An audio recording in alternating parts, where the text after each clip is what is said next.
Daily Talk Show.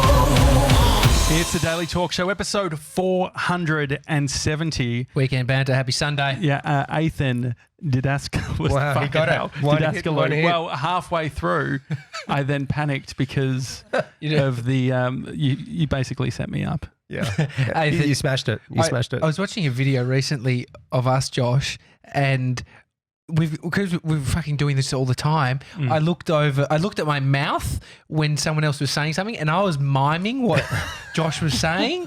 So it's such a bizarre thing. Yeah, we're comforters for each other, but at times we can be the trolls. But we want to make you comfy. Welcome to the show, buddy. Very comfortable. Thanks for having me. Mate, you just rocked up on your scooter. It's Double jacket. That's living the life. No. I actually heard the scooter outside, and I was like, Uber Eats. No, I thought it's just a little side hustle we've got going on. I mean, we've heard you're a hustler. That is this epic side hustle. But I had a moment when I was like, maybe that is. No. And then you rocked in, and you're in your leathers.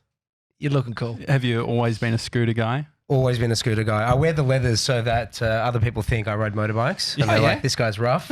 But then they see the bright red scooter outside and they're like, oh, that's lovely. Very Euro. Vespa? Vespa. It always is? Vespa. Yeah. Yeah. Older type or a new Vespa? Actually, it looks exactly the same. They haven't changed the shape over the last 10 years or so.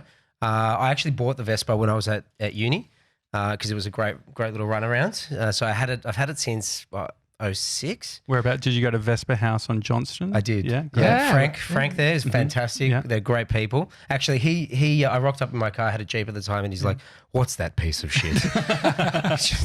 Get out of that thing and let me give you keys to this. And I said, Frank, listen, I only want a 50cc. I just want to muck around in the inner burbs. And he's like, listen, the most dangerous thing you can do is get a low-powered bike. Take the big one. So he gave me a 250. I was like, I'm in. I'll take it. If you ever need it repaired, we have a guy. I'm sure you could go back to that place, but our mate Scooter Derek. Okay. He's a Vespa. There's not many people who can service Vespas well, the older, in the Australia. better. The older, the more knowledge he has. Yeah. But anyway, Scooter Derek is actually pivoting from repairing scooters to having a podcast. He turned his dyno, right. you know, dynos to like test cars or like in this case scooters. Scooters, yeah, it was a scooter specific dyno. So he had a dyno so he could basically, run it at full revs and test it out. He's turned that indoor space into a podcast studio because it's like soundproof, because it's like really good soundproofing. Really good so idea. anyway, where's he based? He's on Easy Street. Oh, right. How easy? Yeah, it's super, super easy. But anyway, we constantly see him looking at his phone because he's got all these clientele because people have been coming to him for years and years and years. But now he's in his podcast booth and all these people are trying to get their Vespas fixed. It's a weird pivot. I mean, you've had quite a few businesses in your time. What's been the biggest shift in terms of industry or just even, lifestyle? What a segue, by the way. That was I love Vespa. Not a segue, a Vespa. A segue is more. I like that, yeah. Oh, this is the Daily Pun Show. Josh, Tommy, and Athan. We've heard worse. What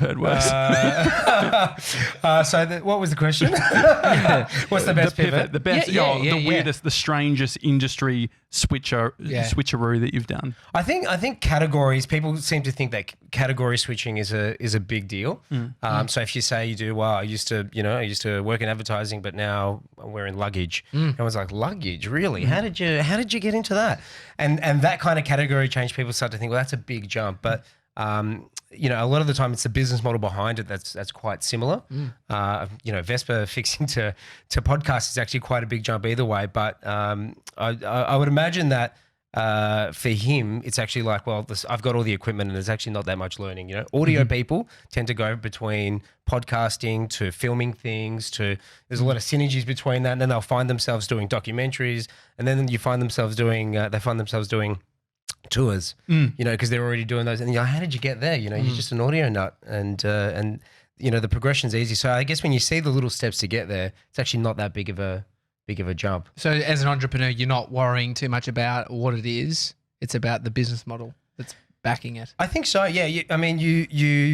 You tend to sort of see things as problems that you want to try and solve, and you see that opportunity in the problem itself.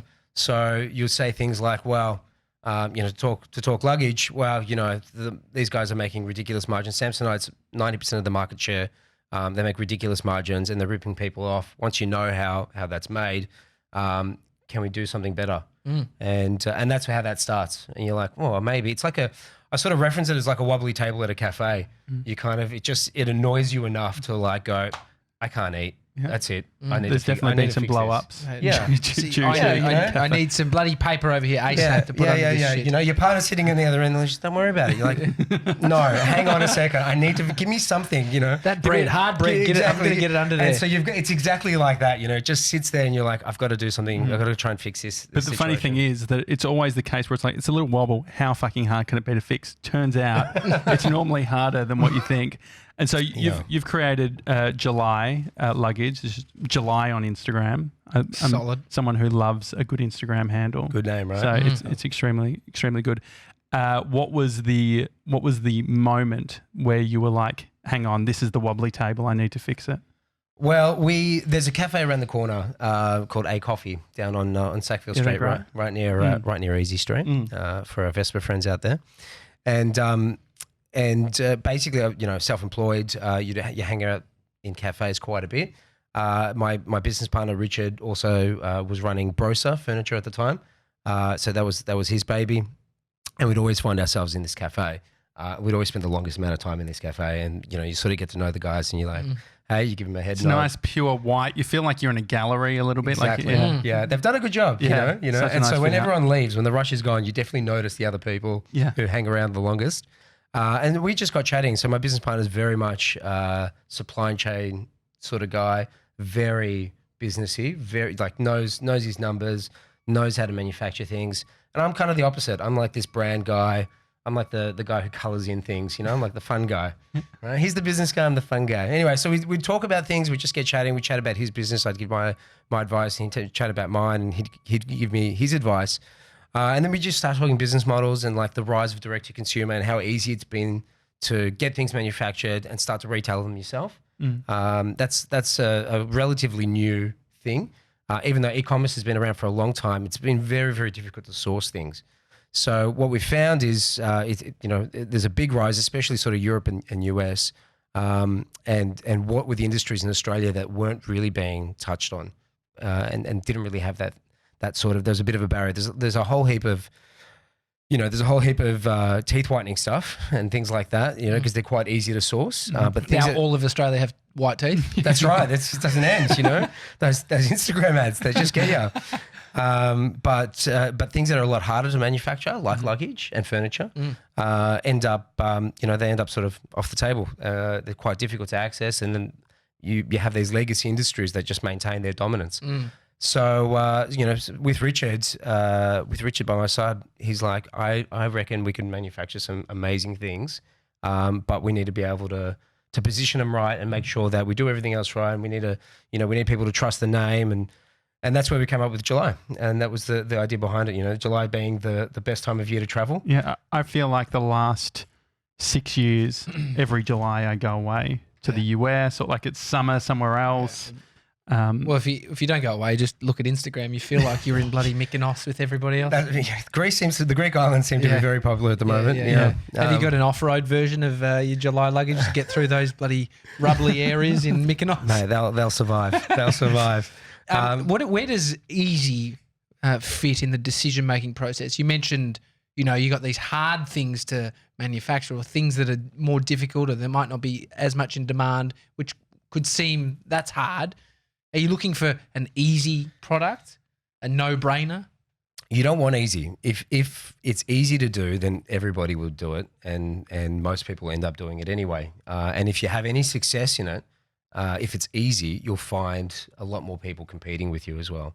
I feel like you want the difficultness. You want it to be a bit tough so that you can go in, commit a year to making them, launching, being proud of what you do, and then knowing, great, we're gung-ho, we're all in, everything seems to be working. Nobody's going to be following us for at least a few years because it is tough. You know, at the very least, you buy yourself some buffer if you do a good job, and that's just from product manufacturing. You know, from a brand perspective as well, you want to back yourself into a really good position so that it's very hard for people to follow on in. So you talked about the Instagram handle. A very key part to the brand element was securing at July. Yeah. Because it's a brand builder and it's a trust element. You sort of see it and go, oh, that's interesting. That's kind of cool. And and there's an instant element of like, I kind of trust these guys. They seem legit. They don't seem like they're just OEM off the shelf and with a new badge on it. It's a weird currency. What is it? What do you think it is if you were to put it in a nutshell? They're all little things that build on trust. So like the color scheme, the way that the website's built, the way the transitions happen, the type of photography and investing in photography. They're all, if you had to put it to a metric, it's an emotional buildup of trust thing that is, you couldn't quantify it in one little thing, but as a collective, you go, these kind of feel like they're part of a family of things that I've associated with trustworthiness in the past. I mean, a lot of people who aren't in the product development or sort of internet landscape in a business sense, probably, I mean, this is also subconscious for them. Like they're not going, July, but they're going, I see all those crummy domains and crummy _653, dot. It's like, but I know it's a weird thing. I just haven't thought about like why I trust it. I know that I trust those things because I'm in grants, but I don't really know why. It's like a dodgy email, right? You can taste it. You're like, something's going on here, Dear Sir, Madam. You're like, and the prince is not bloody getting on to me. Why me? Yeah. It's a weird thing. And I really hard. I don't know what it is and what that measurable point is, but it's a collective of things. And I would say it's like looking at somebody and being able to trust them just by looking at their face. Mr. 97, what do you think of his face? Definitely trustworthy. Yeah, he's got a good smile to him. It's those curls. The teeth whitening that he got done. Is that what that gleam in my eyes? Bond Street Dental. Athan, you were before July. You had another business, 3,000 Thieves.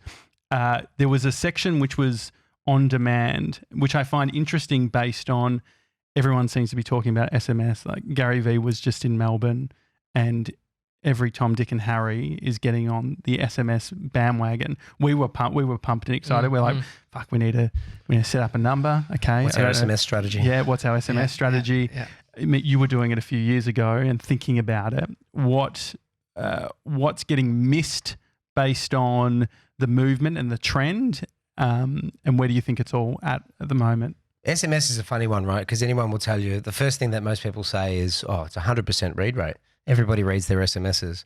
And so everyone gets quite excited. They're like, well, my emails only have 10% open rate. And SMS is good, but it's quite manual. It's a super manual process.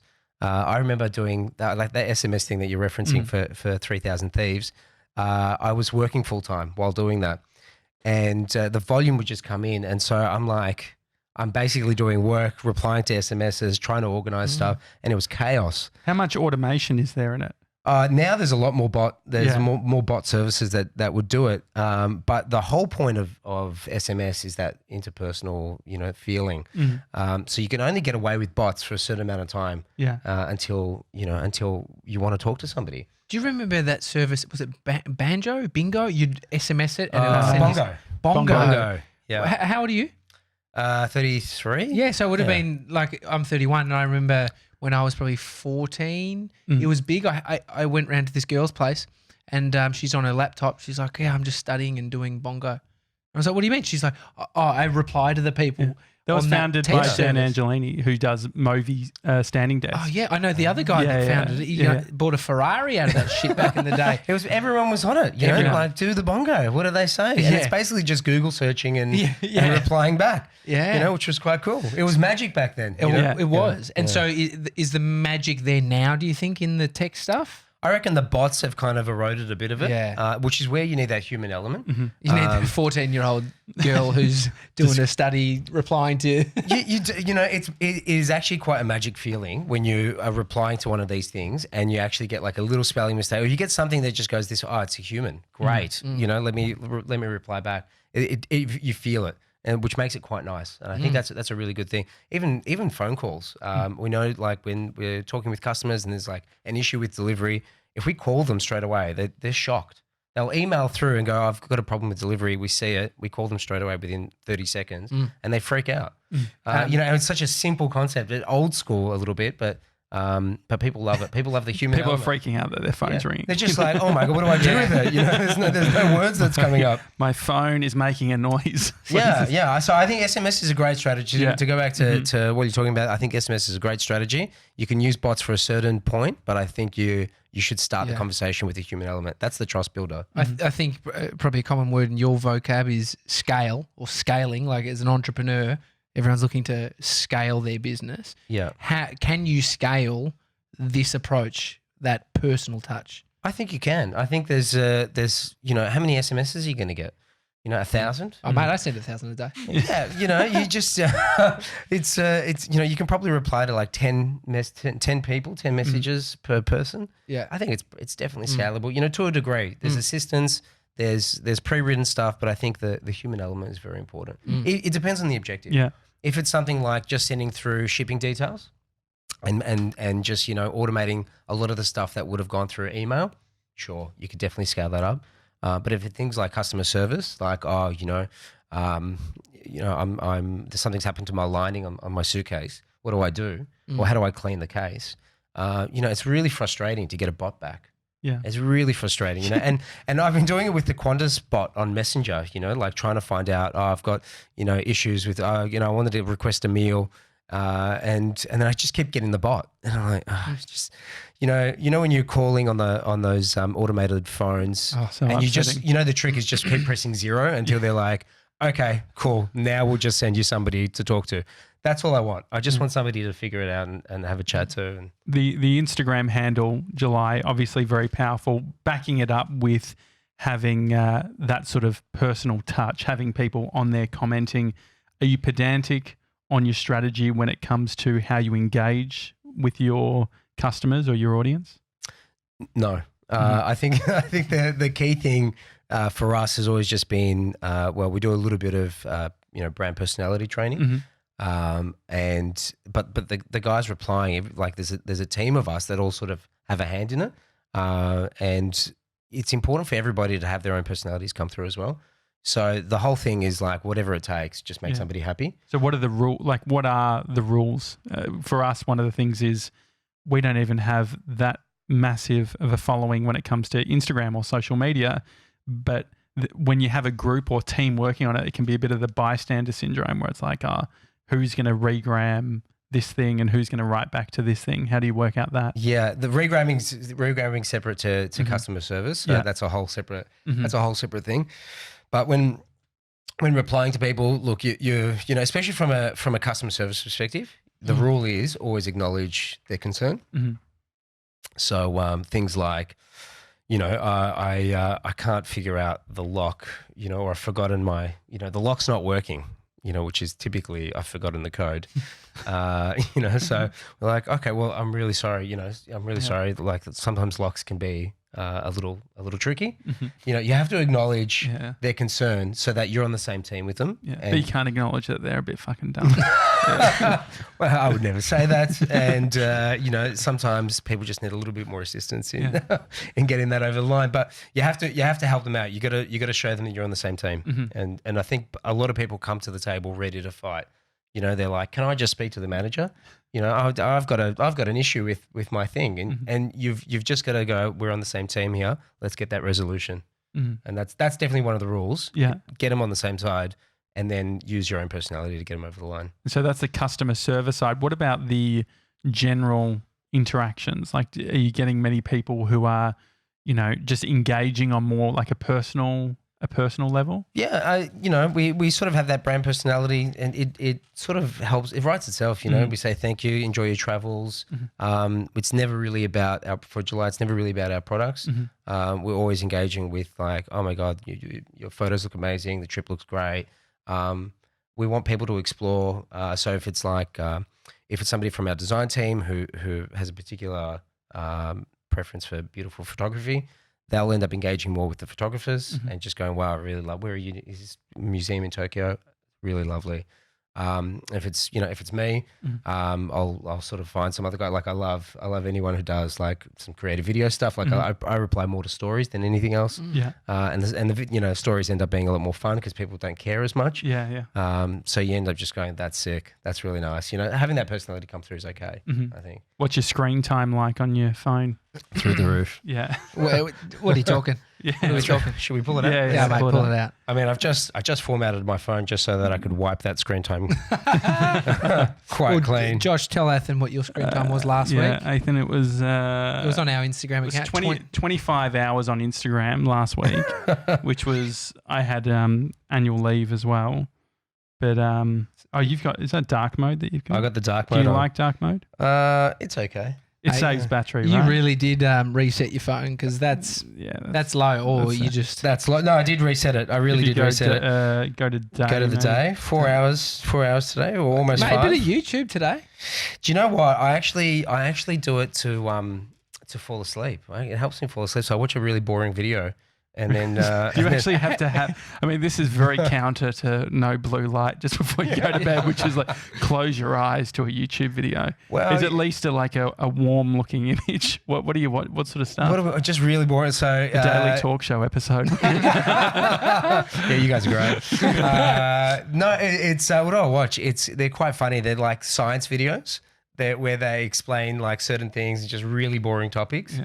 Which are interesting things to listen to, but at night you're just like, all right, I need to go. Are you actually watching, or are you using premium? Are you like turning off and just having the? Yeah, it's a bit of that. Okay. Yeah, it's a bit of that. So I'm not actually looking at it. I just like listening to it. It's like a podcast, but with a bit of video attached. Are you using YouTube Premium? I'm not. Okay. Have you learned anything out of these boring videos? Is there something that you've just sticks there? What have I learned? I've learned a couple of things, but it's all like useless information that you never really need until a moment like this.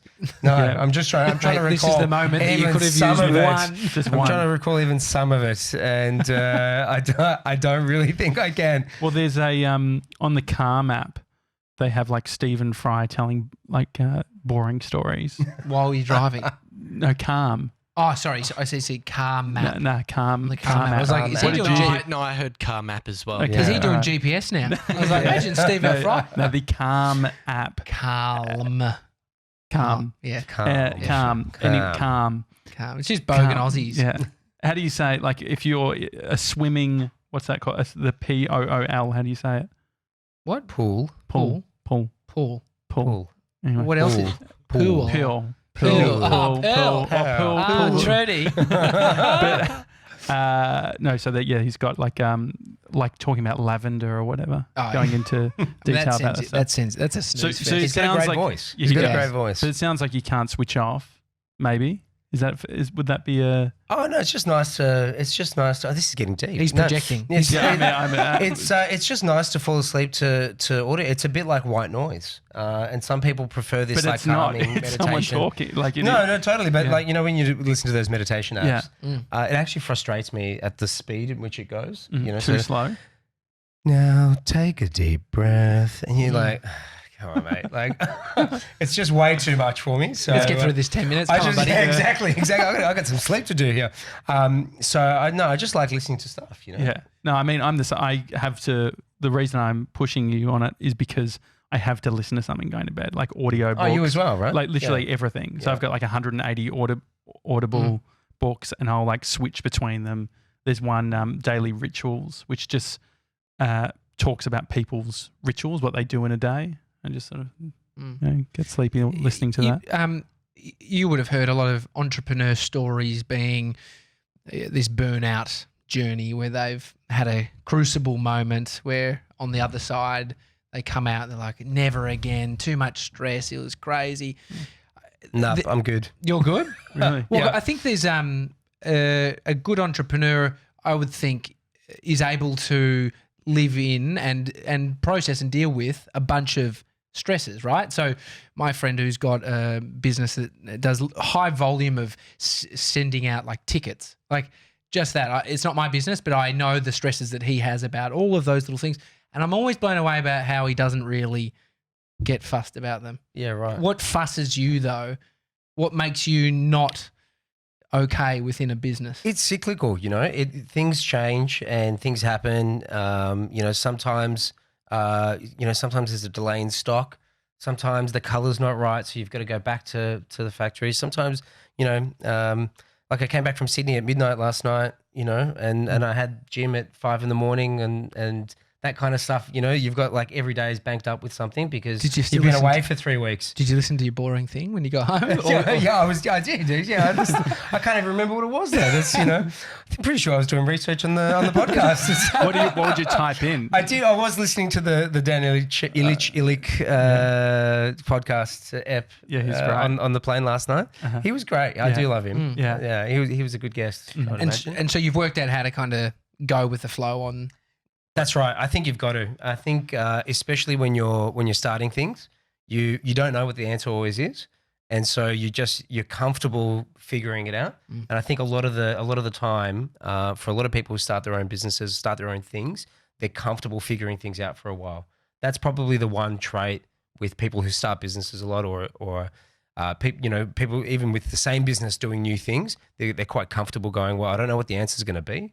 But why don't we just do this for the next 6 months and see what happens? Is that a learnt behaviour, do you think? I think for sure it's a learnt behaviour, whether it's self-learned or learnt through family or friends or people who are open to that kind of risk. Some people are like completely risk averse and they're just, nope, I need to know exactly what I'm going to be doing and exactly the outcome. And some people are like, well, let's start a podcast or let's start a luggage business. Let's start designing. Let's start doing things. And I'm pretty sure we can do this. Like I'm sure like all the pieces match up. Let's go. How long have you guys been in this game for? 2 weeks. 2 weeks? How you feeling? Yeah, I'm fast asleep. I haven't slept. No, a year and a half. Yeah, for the podcast. Podcast, But you do a production company as well. Yeah. So we've been doing that for like 12 plus years. Yeah. So, but different iterations of it. One of the things that we don't necessarily get to experience being in that service business versus what you're doing, which there is a tangible product, is seeing it out in the real world. Have you had moments yet when you're at the airport and you've seen someone with July? Definitely. Yeah. We look out for it. We love it. Yeah. We live off it. If we see somebody with a July, we go up to them. We're like, "How is it? How are you enjoying it?" We take a photo with them. It's great. It's really good. Because you can charge on them, can't you? You can. like with ask for a little bit of juice. Just like phone's flat. Can I just sit with you for a little bit? No, we do. We live off it, and we're at a volume now where we're almost going to see one every time. So we're pretty wrapped with that. That's so cool. But for a long time, obviously, we didn't see anything. So we're like, I wonder when that's going to happen. So and then it happens. What is the competitive advantage of the bigger guys, say the Samsonites, as you're saying, like the democratization of this sort of stuff? It's becoming easier outside of market share or the brand equity of being around for a long time. What do they still have being at the scale they are? A lot of it's to do with the brand. So let me explain to you how you would buy luggage day to day. You're going to go on your trip. You've booked it. You booked the flights probably 2 to 3 months in advance. And around 6 weeks out, you're like, well, I probably should book the hotel. I probably need some luggage as well because I don't have any. And you're likely to go to like a retailer. So Myer, David Jones, RACV Club, Australian Bags. That's typically where you'd be going in Australia. And you sort of get there. You actually don't know what you want. So you rock up and you have no brand affinity yet. You're just like, I kind of just need a big one and a small one. And then you're looking at the big ones and small ones and you're like, oh, red's nice. I wouldn't mind a big red one. And then you're looking at the price and you're like, well, this one's 800 reduced to 400. That's a good deal. And then the salesperson will say, well, you can either have the Samsonite for the 400, or I've got one that's exactly the same called Simpsonite, and you can have this one for 300. And then you make the brand call, you make a judgment call and go, well, it's all about price. I'm just going to throw this one out, or I like Samsonite and know the brand. I'm just going to make the jump and get the Samsonite. I thought I'd put that on silent. Okay, that's fine. There you go. That's happened to me. And so that's how you buy luggage. You walk out of there going, well, good enough. This is what was in store. This is kind of what I've walked out with. And it's that's the dominance. They've come in and gone, well, Samsonite owns American Tourister, they own Tumi, they own Delsey, they own practically all the brands that are in the shop. Are they all acquisitions or are they? Tumi was an acquisition. American Tourister, I think, was, but a long time ago. Mm-hmm. It's a portfolio strategy. So, Samsonite sort of meant to represent this innovation and businessy kind of vibe. American Tourister is more colourful, a little bit more playful, cheaper. Tumi's more of a luxury play. On the acquisition stuff, when starting July, are you already talking about, okay, this is a long-term thing, we could potentially be sold at some point? Yeah, I mean, if they come along and give us and give us 500 million, just if you're out there, Samsonite. But no, we're not. That's not the active goal. So when you get a bunch of cash from an angel investor, what's the conversation in regards to recouping that money? Yeah, I mean, a lot of it, we're open to investment, but not acquisition. There's two different things from that perspective because we need capital to grow. That's probably one of the biggest challenges with direct-to-consumer businesses is that you're not just this guy going to the factory, buying a heap of stock, and then finding a buyer to buy a container lot. You're actually doing the retailing yourself as well. So you're taking on the burden of risk with that stock. You need the capital to be able to carry it through. So investment is very much the barrier to a strong direct-to-consumer business. And our investors get that, that they get their dividends at the end once the company is scaled up. And so is it one of those things that because we've seen so many Kickstarters fail over the years of just completely underestimating what it takes to get to the market and almost selling too many and then they can't fulfill and all that type of thing. And all the people waiting for their Kickstarter. Yeah. I've only gotten like 1 out of 10 Kickstarters delivered. Yeah. I mean, I had one that was like a global SIM card thing that it was meant to be able to use Wi-Fi anywhere and it would use like a 4G and you'd pay 10. Yeah, it was great, but it ended up being a bit of a lemon. Like it doesn't even work. Anyway, the cash flow thing and having enough money to continue, once you've got the first amount, like how many iterations or how many sort of shipments do you have before you can actually start, It depends a lot on the business model. So I won't, comment specifically on July because we're just at the beginning of the journey. But generally speaking, it depends on the strategy, right? It depends how the leaders are sort of running it. There's a trend in the US especially that is like growth at any cost. So they will keep bleeding money in order to maintain that growth rate, which at some point they'll eventually have to IPO in order to recoup any of that money back. And that's just how they run that ship. Yeah. Where there are others, and again, a little bit more of a Australian, European conservative mindset where it's like, well, we need a little bit of investment up front and then we can continue to grow and then be profitable very early on and grow off our own revenue and profits.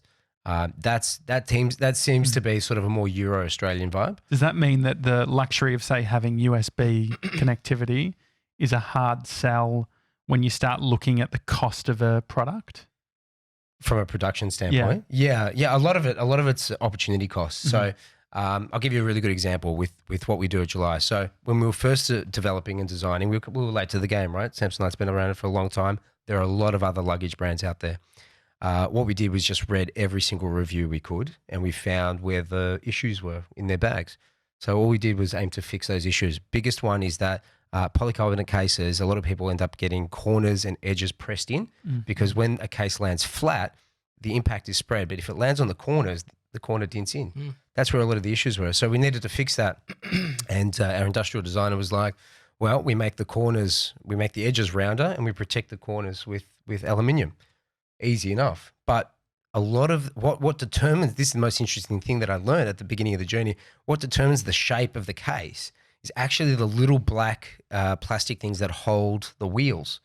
The shape of that wheel housing actually determines the shape of the suitcase. Oh, wow. And those wheel housings, because most factories are like, just get it cheap because we've got 3 other people that need to make money off it before they get to the retailer, just get them off the shelf. So they all end up having the same shape. In order to get that rounder edge, we needed to retool. We needed to get a curvier wheel housing. So we invested in that. And that's where that investment comes in to go, well, the luxury of just just getting things off the shelf. You're not, and you end up getting a subpar product. If you really want to do direct to consumer right and really want to own your product and the manufacturing process, you've got to start investing early in those things. So USB is one of those things, but the curvature of the case is was a big component for us. So is there IP in that? Do you then try and patent that type of thing, or we couldn't do the curve. We couldn't IP the radius of the corners of the case. Yeah. We did try though, but we've got the innovation patent for the battery component and the housing there. And so does because I know there was a bunch of issues with people a couple of years ago now with the inbuilt batteries, and then the laws all changing in regards to flying. Is it a removable battery that you guys have? Yeah, as a removable. So what ended up happening was a few years ago there was a wave of smart luggage where, from a design perspective, it makes a lot of sense. You integrate the battery, you make it super simple for people, and it looks quite clean. And what ended up happening was the Samsung thing happened where the lithium-ion batteries were flammable. And so airlines were like, no batteries on the plane, especially in cargo. So they changed the rules, and all those companies who had containers of product went out of business overnight. The scooter ones, the ones that like a electric moped through the airport. Imagine they'd be fun. I mean, they're still coming out on Kickstarter. Really? You're just looking at them going like 1 in 10. These guys just have really good video motion graphics people. They're let's just have some fun. Well, that's the funny. I mean, that's the obvious one, the scooter one. But there would be. You could see it being a quick and easy business decision around, hey, let's value add, let's put a battery in it. That could be the end of a business. That's why a lot of our focus is not on the battery. It's a nice feature and it's a lifesaver. It's one of those things you don't think about until you're at the airport and you don't have any battery. You're like, hang on a second, my suitcase has a battery pack. Yeah. Okay, great. But we focus on the design. So fix the things that people were unhappy with their current luggage, make it beautiful, make it pretty, and people love it. People have been enjoying the bags. Making big changes, because changing one little thing can be a huge clusterfuck. Yeah. Are you apprehensive to go in to overhaul something or pull out something? Not at all. What are you going to lose, right? That's the thing. It's just time and money, which time you can't get back, but money you always can, right? No, I mean that's the fun of it, right? You've got to have that personality to just go, let's just do it and see what happens. And with physical product, things always evolve. There's never a final product. Much like with any art or anything you produce, there's always a little bit more you could do. You have to make a judgment call on where you stop for now, and then the next time you go, what if we did this and we'll change a little bit of this, and a little bit of that. Having a business partner, you said you're the colouring guy. Yeah, You've got the businessman. Do you at least do it within the lines? Or? Well, yeah, that's where the creativity comes in. I mean, how do you identify, and what is the strength of a colour guy? The biggest learning I've ever had is know what your weaknesses are and have an ego big enough to not worry about it. That's probably for me the biggest lesson I've ever learned for myself. But you need to identify them, right? So you need to have the ego to move on from, but the removing of the ego to know it's there. What is it for you? What do you shit at? I'm really bad at the accounting, finance side of things. Really bad at it. Tommy looks up. Apparently, you told Bree, my girlfriend, that I don't give my receipts in. You don't. I'm still waiting on a couple. Well, she put one in my bag for Ozpost. I'm still waiting on a couple. Got to take a photo of them. Otherwise, they're gone. Well, I do, but then they're amongst all my food photos. Well, the way I look at it, Athan, is that if he at least takes a photo when we get audited, send it to this guy. Yeah. You just deal with that. It will be the biggest clusterfuck on earth. Can I give you a pro tip? Yeah. Are you ready for this one? This is like hacker tip. Okay, great. You take a photo of it on the day. Yeah.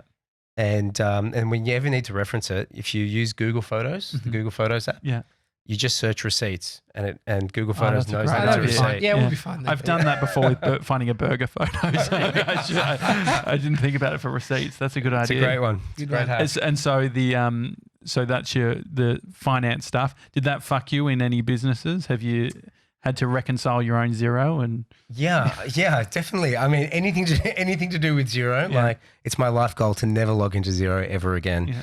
Well, they have 2-factor, so I struggle because it's like, what fucking car did I drive in? You know, they're deep questions. The Xero questions are very deep and very emotional. It's like, what did your mum call you when you were 4 years old and she tucked you in? You're like, I don't know, man. But I'd probably say that what happened with Josh would have happened with you. I sent him the invitation as the admin to get into Xero, and he never signed up.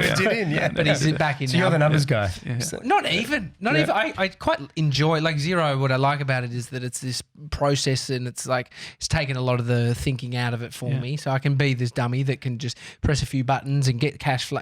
Understand. Yeah. It's probably the perfect thing because I think that Tommy can say, okay, this is where we're at. This is what it's looking like, and then I think that where I can come in is the creative way of like how we can make it work. It's like, oh, well, if you move that bill one other day, then cash flow is great, like moving shit around and doing all that sort of thing. Yeah, whatever it is, right? It's like just knowing that some things you like to do and that you're good at doing those things. And then some things you're just like, look, in order to achieve any progress, I need to give it to somebody else. Yeah. And I find having a business partner who's the exact opposite, but still connected at a certain level really helps. You need to trust them. You need to trust that they're going to do whatever it is that they do well without you ever having to need to know about those things at all. And I feel like, especially with Richard and July, we've definitely got that relationship where, he's like, hey, I've got a call with a lawyer. You do it. Have fun. You enjoy that. I'm gonna go party with some people down at the store. What's that, mate? I'm on the Vespa. I can't hear you. Yeah. I gotta go. Sorry, I gotta too go. windy. Do you actually have a hands-free on the Vespa? Do you know what I do? I've got a helmet that's loose enough. I pop it on speaker and then just jam it into the helmet. Heaps of people do that. Heaps of people do that. That's outrageous. They're usually Uber drivers. From what we heard, you're one of them too. So you've got. It's a luxury, right, to have a business partner that's the opposite. Josh was and mentioning that you like as well, and that you get along with. All definitely. those things. Definitely. It's like a relationship, you've really got to, you get a bit lucky, but you've got to work at it as well. And so you could earn those luxuries by going through all the shit. But if you're in the shit, if someone's in the shit right now where they're like, I've got all these things, I'm a solo business owner, I'm a sole trader, whatever. How did you weather that storm? You've got to outsource.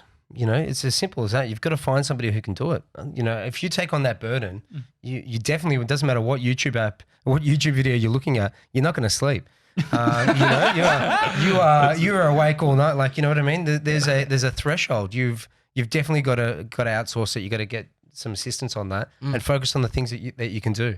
There's, I used to be in advertising. I used to work with Honda quite a bit, and there's a great Honda quote that I used to quite enjoy saying, which was pull the sail with your stronger arm. So in order to progress, so in order to keep going, you just got to grab what you're good at, get your strongest arm, and just go forward with it. And the stuff that you're not that good at, I think the only way around it is to outsource it as much as you can. So focus on the strengths that can increase the business itself, rather than spending that time in the weeds of the shitty stuff that you don't like doing. Yeah, I mean, everyone's got a different strategy, right? But if you're never going to be good at everything, I don't think, unless you're a special person, then you're already good at it. So if you're not that good at stuff and you don't like doing it, outsource it. Do the things you're good at. You'll enjoy your work 10 times more. You'll feel more accomplished. You'll feel satisfied with what you do. And you've got you're still going to be on top of it, right? So the accounting, I'm still on top of it, but I don't have to do the day to day. Are you an ideas guy? Yeah, I like to think so. do you have to tame them? Because I can imagine being, you've just been traveling, being at a bunch of airports, hotels. You're probably seeing a lot of luggage, a lot of friction, a lot of opportunities to come up with new products or, update your current ones. What do you do with all the ideas? They're fun to have. Ideas are fun to have, and they're cheap. Ideas are super cheap. Yeah. So you can have a million ideas and have a good time with them, chat about them. You can spend hours talking about them. And then you're 75. And then you don't do anything about it. Actually, one of the ideas I used to love talking about. There's this guy who it's nothing to do with luggage, by the way, but it might. You never know. Is this guy in St Kilda on Ackland Street? It was this Indian dude who set up next to 7-Eleven and opened up a vending machine store with no staff, sold everything that 7-Eleven did at like 30% cheaper. And I thought, what a genius idea. Yeah. What a brilliant guy. All he would do is come in like every couple of days, restock the vending machines and then leave.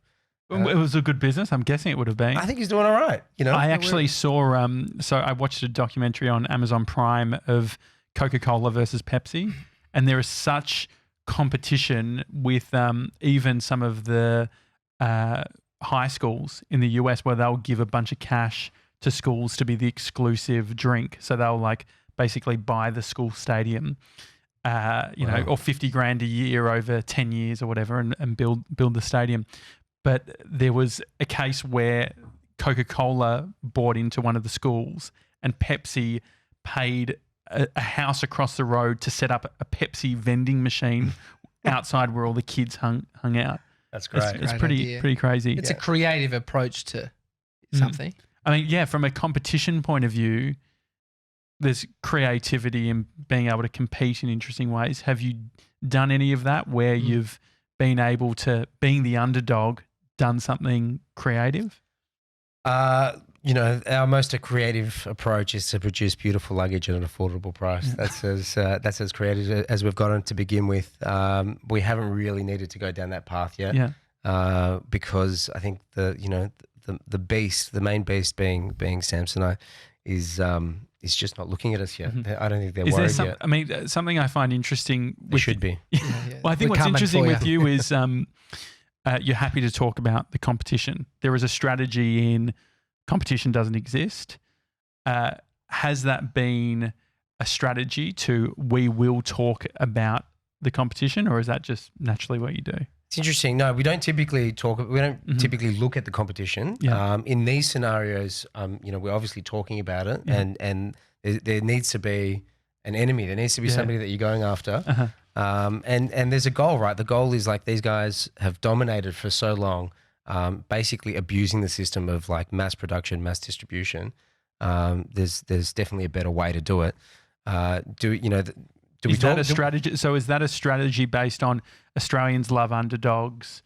We actually think we could sell more units if people know that they're being ripped off based on, and using that brand name rather than being a premium brand as a rip-off. Because that's how you framed it. When I see it now, I'm like, this is all the same shit. It's like when my mum told me, you know, the T-shirt in Best and Less, the mango one, it's made in the same store where Mambo's made. I was like, fuck, I was wearing mango, just feeling like a real boss. Is that a strategy? Are you specifically speaking as a team about that?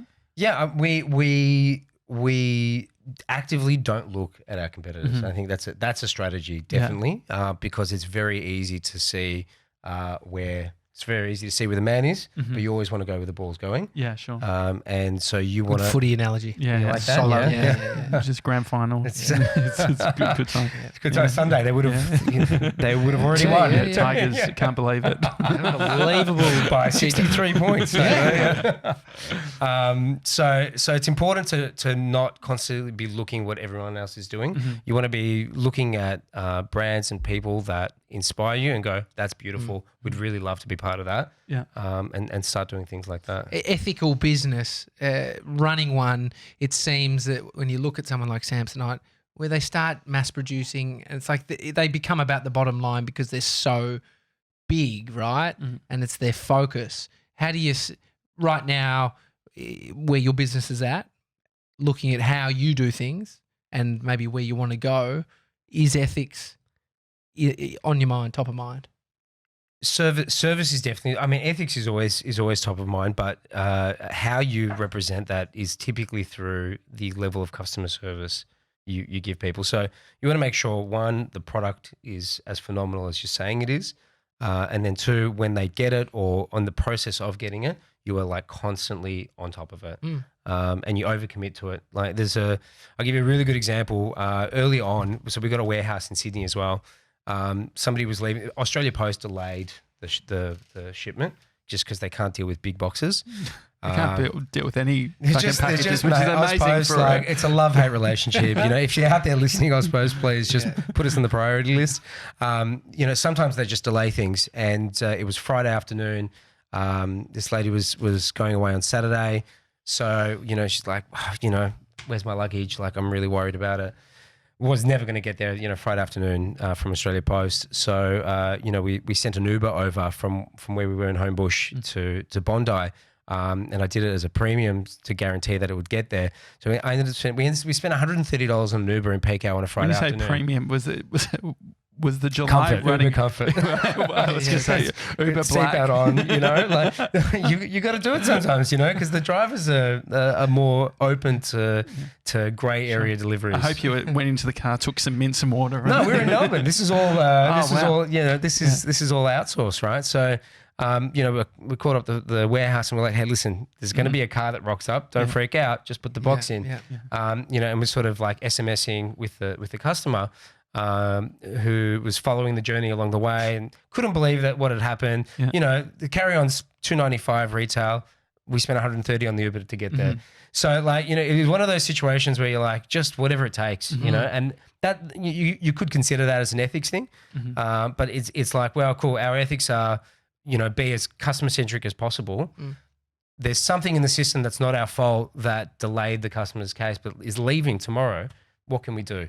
And we've been known, like I lent somebody a case the other day who's just a random customer who's like, oh, I want this color, but it's out of stock. So, but I'm going away tomorrow. It's like, of course, I'll give you one. Just here, take this, travel with it, beat it up if you want. Yeah, bring it back, and when your case is ready, we'll give you that one. Mate, I just sent my mattress back 99 days yesterday. Koala? No, I'm joking. No, but I was wondering, does anyone do this shit? Because you've got the 100-day return. Yeah. Does anyone actually send a case back 99 days in? The case, there's two types of people that return cases. One is for colour, because computer screen and how some people see it on the screen versus how it arrives is a little bit different. Some people are very particular about that. I mean, to wait 99 days. I'm talking the probably long. Doing it straight away. I think that's okay. I'm talking about the kind of person. Competitors are the only other people who buy and return, mate. That's they buy it, they check it out, they're like, oh, what's going on here? Return. That's okay. We don't mind. We know. Everyone knows, but we just take it. I've got an idea. Is it a good one? Well, I want to find out. Let's test out. It's not a two jacket leather jacket and puffer jacket in one. Goose. No, I was thinking, right, so you've July, luggage. What about the idea of, okay, when people buy it, do you know where they're potentially traveling to? Do you ask any questions around that sort of stuff? In the store we do. So if you come to the store, the retail team will ask. Where is the store? At Emporium in Melbourne. Oh, awesome. Great spot. That's cool. Great spot. Yeah. So, because what I was thinking is so many times that I've been to the US, less so now, but especially maybe 6 or 7 years ago, when I go to the US, you get your 2 bags. You bring one bag, and then on the way back, you end up buying another bag for all the shit that you bought, right? Yeah. So what about the idea of if someone picks the US, you have a service, so you get an email when you're in the US saying, hey, it's July, you can pick up a second July case for X price at these hotels. What's the idea? Yeah, it's a good idea. What do you think? I like it. Why is it bad? Yeah. You pass your job interview. If we deconstruct we it. SMS you the contract later. I mean, there's millions and millions and millions of those ideas, right? You can just sort of, connect dots. How do you know when to do something like that and when not to? In that scenario, you've got to know how much convenience you're really offering. So if we're going to workshop, let's workshop this, right? I love it. So the idea is that you go away and you're traveling and you've got extra stuff that you want to bring back with you. So you need a convenient method to bring that stuff back. Sometimes that's buying a new case. Sometimes it might be, what if you had a foldable duffel bag that sat within the case? So every case came with an additional soft carry-on that would fold in. Good. So you can add that in pretty quickly as like add $10 to this thing, and we'll tuck that in. Backpack, the second duffel. Thing. Do you know what you could call it? August. No. I think it's 30 days have September, April, June, and November. Your birthday's July 30, is it? Third. Third. You've done your research. No, clearly not. I fucked it. But He's negging 30 you. days. So 31 days. Maybe it's called the July 31. On the final fucking day, you're heading home. You have the right. duffel, the July 31, Yeah. where you put everything in. Nice. So I like That's that idea. nice. So keep going. So the duffel bag. Yeah, could so be one you way. do duffel or you do things like, I mean, the cases all nest within each other. So you could easily do it as a bit of a comms approach and say, well, you can buy 2 right now as opposed to later at the airport. Are you doing cubes? Do you guys sell cubes? We just we just launched great. accessories. Yeah, cells, not cubes, Cells, because okay, they're not cubes square. I can't get the sharp corners. Yeah. Well, cubes are particularly the even sides on full, all yeah, things. yeah, Yeah, whereas you can't call them cubes because they're all different shapes. Yeah. See-through luggage? Is that just a joke? That is a thing that every luggage company does, and nobody buys them. I actually Everyone have has seen some them fun at Yeah. the airport. Really? Yeah. And I'm like, no, Looks weird. sorry. Haven't seen them on a person. I've seen them in a sell it, luggage being sold. store. Yeah. It's almost like a gimmick. Yeah. Yeah. Unless you're fucking going to the US with 1 million M&Ms, it's going to look like shit. you Yeah, know? Yeah, I mean, I'm not the best. I'm not the best packer. You know, it never looks pretty enough to show people anyway. It's just what it looks a like. lot of underwear. You know, it's like 40 pairs of underwear and 1 t-shirt. Like it's not. What about It's not art. with hard I love the look, the aesthetic of a hard case. The one thing, I traveled for 3 months and staying at heaps of small hotels, the hard cases open up. So you sort of almost have to have them completely open to access stuff, because otherwise the hinge starts to break. Is there a reason why hard luggage companies aren't doing the like a just sort of a top where it will just open up and flip up that's not a whole section? Yeah, definitely. It's everything in luggage, like with most things, I would imagine, is an opportunity cost. So as soon as you start adding soft things, it's actually that's the weak point for the luggage. Then that is the bit that either breaks or rips first. So you either say we want to have a case that's super strong, that is very, very tough to break and damage whatever's on the inside. So which means you have no weak points on the outside. If you say things like, well, we want a case where you can cram as much in as possible for the lightest weight, then you do like a fully soft bag. Yeah. Because the fabric weighs nothing. It's stretchable, so you can really jam it all in. It really depends on what the opportunity cost is. So, you know, the hybrid ones, always their weakest point ends up being that soft element. The I guess the industry having smaller operations within Australia, was there anyone or any business that was really supportive of you guys? Is there anyone that actually says, hey, we're doing something that's not what you guys are doing, that you actually talk to about this stuff? Like complementary industries sort of thing. Yeah, I mean, anyone in the design world has been super responsive to what we've been doing. We've had such great feedback. That seems to be one of our core audiences, and they love it. And they love what we're doing, and they appreciate the effort that we're going to from a comms and marketing perspective, in terms of like even as simple as who's doing the photos, who's doing the styling, the kinds of photos that we're doing. It's actually it's been a key thing where we're just going to invest a lot into getting amazing creative people helping us create great moments on camera. Yeah. And it's been brilliant. You know, it comes off every person has something new and unique to bring to the table, and they apply their creativity to what you're doing. And that's the kind of dialogue we end up having with other people in the industry, but mainly creative industries. And so hiring people, what's the key that you're looking for when you're hiring people in all different, whether it's a creative director role or a customer service? They've got to be the right cultural fit. They've got to be all hands on deck. Everything goes. What does that mean? Because I always wonder, because that's always the dream. It's almost code for you work as hard as we need to work to get it done, which is almost like what we all want as business owners, right? It's all like you just need to fucking show up and do it. Yeah, well, you got to lead by example, you know. So we're all in there doing everything, you know.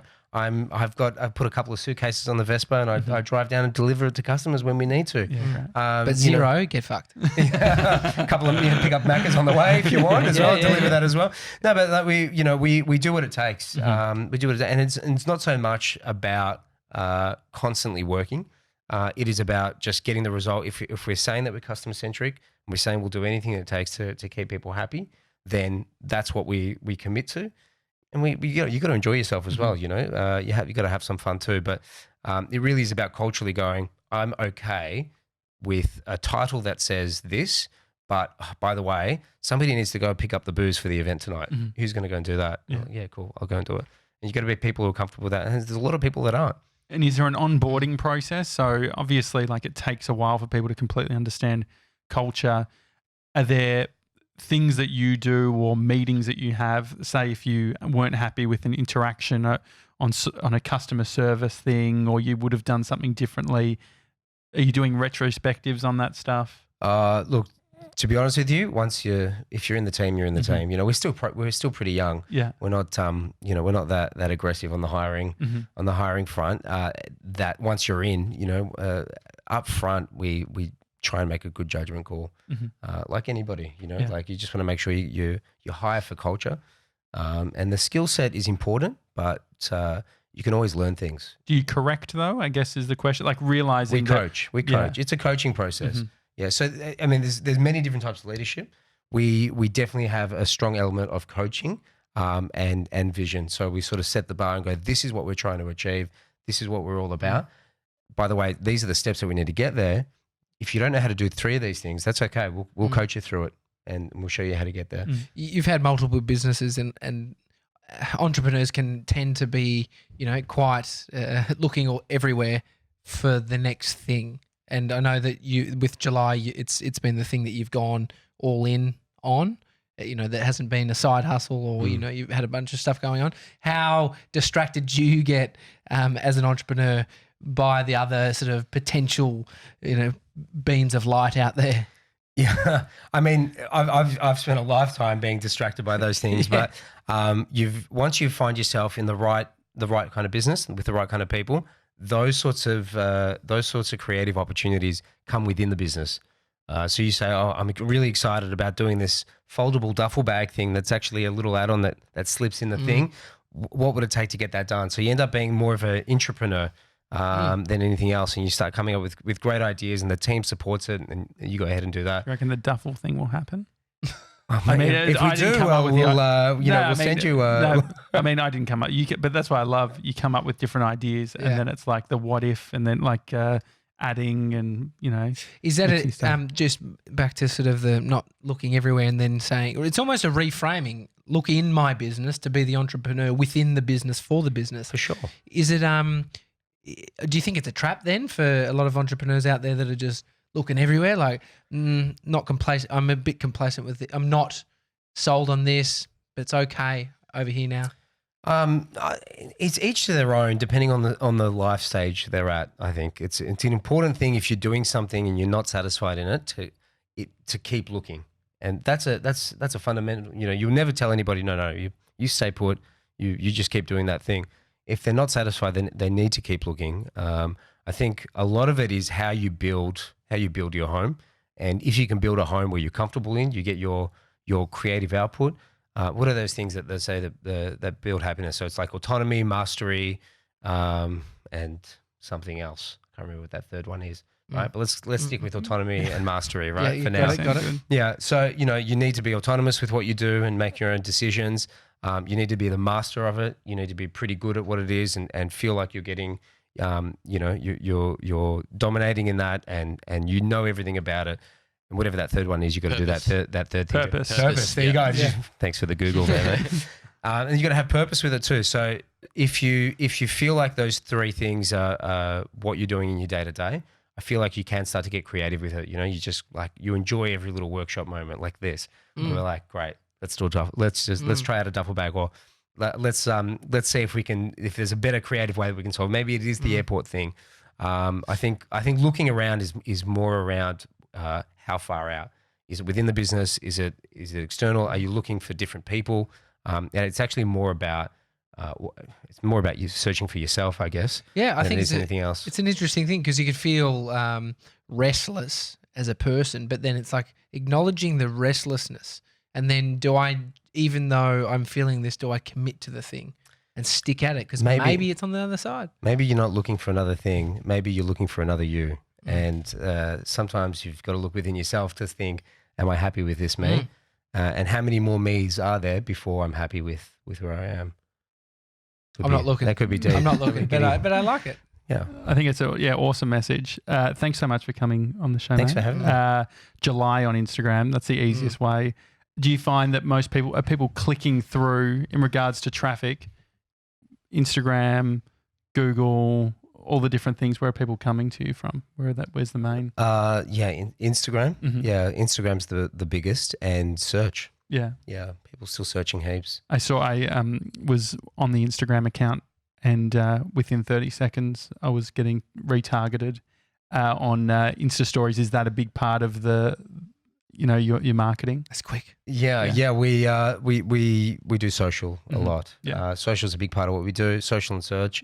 So just go onto their Instagram, and then they'll find and you'll never forget us. Mate, I went on and I got a text message in 1 second from Athan. Actually, it was a personal message. I can deliver food to you within 10 minutes. and a suitcase if you need it. It's a Daily Talk Show. Hi at thedailytalkshow.com is the email address if you want to send us an email. Also, appreciate any reviews on Apple Podcasts. Otherwise, we'll see you tomorrow, guys. See you guys.